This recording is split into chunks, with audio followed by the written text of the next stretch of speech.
लोकसभा के चुनाव को लेकर सभी राजनीतिक पार्टियां देश में अपने अपने तौर पर प्रयास कर रही हैं। बिहार में भी इसकी तैयारी जोर से चल रही है। आपको बताते चलें कि पिछले विधानसभा चुनाव में असदुद्दीन ओवैसी की पार्टी भी यहां से चुनाव लड़ी थी और उसके 5 एमएलए भी जीत गए थे। ये अलग बात है कि उनके 4 एमएलए कुछ दिनों बाद दूसरी पार्टी में मिल गए।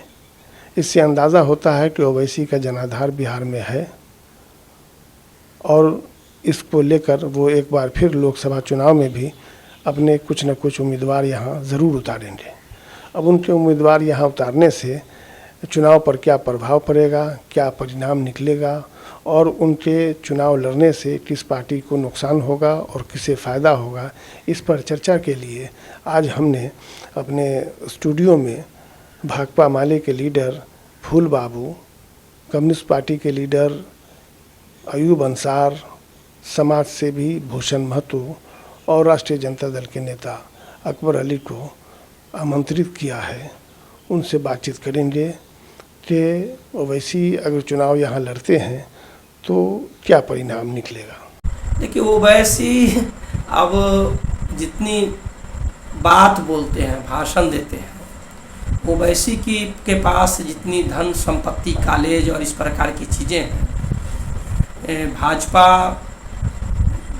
धर्म के ध्रुवीकरण के लिए तरह तरह से हमलावर है, इस्लाम धर्म पर, मुस्लिम समुदाय पर। लेकिन आप गौर किए होइएगा कि ओवैसी जितना आग उगलते हैं, लेकिन आज तक भाजपा ओवैसी के खिलाफ कहीं कोई कदम नहीं उठा पाती है और ना ही कहीं उसको डिस्टर्ब करती है। छुट्टा सांड के तरह ओवैसी को मतलब भाषण देने की छूट दे रखा है और तरह तरह से वो अपने धर्म का इस्तेमाल वो भी करने की कोशिश कर रहे हैं। बिहार विधानसभा के चुनाव में बिहार में यदि बिहार की जनता थोड़ी सतर्क रहती और ओवैसी के फेरा फरेब में नहीं पड़ती तो निश्चित रूप से उस समय ही 2020 के चुनाव में ही जनता ने बीजेपी और उस गठबंधन को खारिज कर दिया था और महज 9000 के वोट के अंतर से महागठबंधन बिहार में सरकार बनाने से चूक गई, जिसके लिए ओवैसी और केवल ओवैसी जिम्मेवार हैं इस गठबंधन को सरकार नहीं बनने देने में। और फिर बाद में आपने देखा भी कि उनके साथ जो जीतने वाले माननीय विधायक लोग थे, उन लोगों ने भी इस षड्यंत्र को समझा और समझने के बाद उनकी पार्टी को बाय बाय कर दी। तो निश्चित रूप से 2024 में चाहे ओवैसी जितना ढिढोरा पीटें, जितनी भोपू बजाएं, बिहार में उनके लिए कोई जगह नहीं है और पूरे देश में भी ओवैसी के पक्ष में कोई ऐसा मतलब माहौल नहीं बनने जा रहा है और इस तरह से ओवैसी कुछ भी नहीं कर पाएंगे। बिहार और पूरे देश में एक जो माहौल बन रहा है वो माहौल बीजेपी के खिलाफ है, वो माहौल सांप्रदायिकता के खिलाफ है, वो माहौल मतलब उन्माद और उत्पात की जो राजनीति चल रही है उसके खिलाफ है और इसमें निश्चित रूप से आने वाला समय का जो बड़ा गठबंधन है उसको सफलता मिलेगी, ऐसा मुझे भरोसा है। तेवर न्यूज़ का बहुत बहुत शुक्रिया, जो एक अहम मुद्दे को आपने उठाया है कि बिहार में 24 के इलेक्शन में मोहतरम ओवैसी साहब को फ़ायदा या नुकसान, साथ ही यहाँ क्या होगा। तो मैं कहना चाहता हूँ कि ओवैसी साहब अच्छे इंसान हैं, उनको अच्छा नॉलेज है, यहाँ के आइन का पूरा उनको इल्म है, लेकिन यहाँ के अवाम का इल्म नहीं है। अवाम के बारे में क्या होना चाहिए उसका इल्म नहीं है। तो मैं कहना चाहता हूँ कि 24 का जो इलेक्शन होगा उस इलेक्शन में ओवैसी साहब अगर अपनी पार्टी से कैंडिडेट देते हैं तो कुछ तो नुकसान महागठबंधन का जरूर होगा, लेकिन वही हश्र होगा जो पिछले एमएलए में 2 या 3 उनका जीता, 5 जीता और सब का सब फिर वापस चला गया, तो फिर वही हश्र उनका होने वाला है। और इससे उनकी पार्टी का तो नुकसान है, दूसरे पार्टियों को भी नुकसान है, साथ ही यहाँ के अवाम का भी नुकसान है। और मैं कहता हूँ कि ओवैसी साहब को वोट देने वाले लोग दूरंदेश नहीं है, उनको मुल्क के बारे में कुछ सोचने का मौका नहीं मिलता है कि मुल्क के साथ कैसे रहना है, कौन सी पार्टी को हम आगे बढ़ावें जो पूरे हिंदुस्तान के अवाम के बारे में सोचे, उनकी हकीकत समझे, उनके तरक्की की बात सोचे। वैसी पार्टी को वोट देने की ज़रूरत है। ओवैसी साहब खामखा एक क्या कहिएगा, नवाब घराने से उनका ताल्लुक है, उनके पास रुपये पैसे का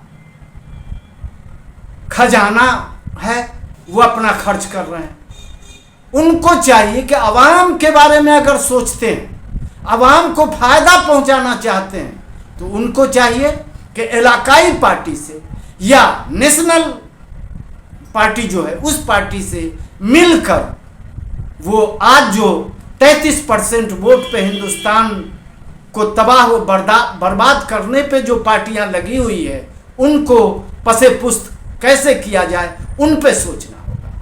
अगर वो इस तरह का सोच रखते हैं तो मैं समझता हूं कि उनका सोच भी बेहतर होगा।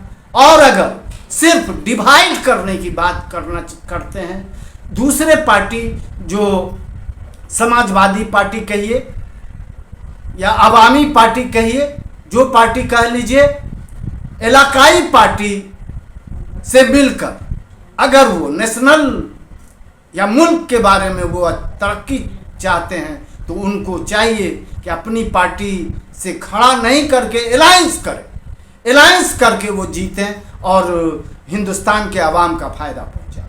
जहाँ तक ओवैसी की बात है, तो पिछले चुनाव से इनके बारे में जो लोगों का जो भ्रम था वो बिल्कुल सही निकला। ये बीजेपी का बी टीम है और जहाँ जहाँ बीजेपी अपने आप को कमज़ोर महसूस होता है, वहाँ इनको वहाँ लगा देता है कि तुम वहाँ आगे चलो, हम पीछे से आ रहे हैं, जो हमको अधिक से अधिक जो है सो मदद मिलेगा। और वही यह करते आए हैं। ये सामने से उनको केवल जो है लोगों को बताते हैं कि हम इनका विरोध करते हैं, लेकिन अंदर खाने में बिल्कुल मिली जुली सरकार है। और इसका जो अभी आने वाला जो लोकसभा चुनाव है, पिछले चुनाव में ये गठबंधन को कुछ नुकसान पहुंचाए थे, लेकिन जनता को मालूम अब हो गया है कि ये केवल जो है सो वोट काटने के लिए आते हैं और एक विशेष पार्टी को फायदा पहुंचाने के लिए। अब जनता जो है सो इनके भरम में नहीं आएगा और इनके खड़ा होने से कोई प्रभाव नहीं पड़ने वाला है। माननीय ओवैसी साहब की पार्टियां यहाँ पे अगर बिहार में चुनाव लड़ती हैं तो नुकसान तो है, महागठबंधन परिवार को नुकसान है, इसलिए कि कुछ मुस्लिम का जो झुकाव अभी पूर्व में चुनाव हुआ 2020 में विधानसभा, उसमें सीमांचल का रुख आप की ओर मैं आपको ध्यान आगे कराना चाहूँगा। किस तरह से वहाँ पे जो है 5 MLA की जीत हुई और ऐसा लगता है कि अगर लोकसभा चुनाव हो और वो कैंडिडेट को खड़ा करेंगे तो कहीं ना कहीं हमारे मुस्लिम वोटों को वो नुकसान पहुंचाएंगे और इसमें जो है फ़ायदा बीजेपी को पूरा जाएगा। और रह गई बात सभी तमाम सियासी पार्टियां में मुस्लिम लोग हैं, तो उसमें जो 2% लोग हैं वो माननीय जनाब ओवैसी साहब को चाहते हैं। ऐसे हम आपको बता दें कि मुस्लिम तो सभी पार्टियां में हैं, चाहे वो भारतीय जनता पार्टी हो, चाहे वो जनता दल यूनाइटेड हो, राष्ट्रीय जनता दल। बिहार की सबसे बड़ी पार्टी अभी राष्ट्रीय जनता दल है। राष्ट्रीय जनता दल में सबसे बड़े मुस्लिम परिवार के लोग उसमें हैं और कांग्रेस में भी सियासी मुस्लिम लीडरान हैं और तमाम जो पार्टियां हैं तमाम पार्टियों में मुसलमान कहीं ना कहीं हैं। तो ऐसे में जब महागठबंधन में तमाम पार्टियां एक साथ जुट करके अगर लड़ेंगी तो इंशाअल्लाह बीजेपी को जो है यहाँ पर नुकसान हो सकता है। और ओवैसी साहब का जो सोच है, उनका सोच है संविधान के प्रति, वो कहीं ना कहीं वो भी उनकी सोच अच्छी है। वो चाहते हैं कि देश के तमाम भारतीय समाज के उन तमाम वर्गों के शिक्षित युवाओं को इंसाफ मिले, रोजगार मिले। उनका भी अपना एक अलग सूझबूझ है, समझ है। इसलिए माननीय ओवैसी साहब तो लंदन से पढ़े हुए हैं और तमाम बहुत सारी डिग्रियां उनके पास है, बहुत सारी जुबानी जानते हैं वो, और ख़ासकर लोकतंत्र और संविधान पर उनका बहुत बड़ा पकड़ है। मैंने टीवी पर भी पत्रकारों से बातचीत करते हुए, मीडिया के लोगों से बातचीत करते हुए जनाब ओवैसी साहब को मैंने देखा, उन्होंने बेधड़क जो है लोकतंत्र और संविधान के प्रति उन्होंने हमेशा जवाब दिया है। संविधान के पक्ष में उन्होंने अपनी बात रखी है, देश के लोगों के पक्ष में अपनी बात रखी है। तो कहीं ना कहीं अगर जनाब ओवैसी साहब लड़ते हैं तो हमारे महागठबंधन को नुकसान बिहार में हो सकता है।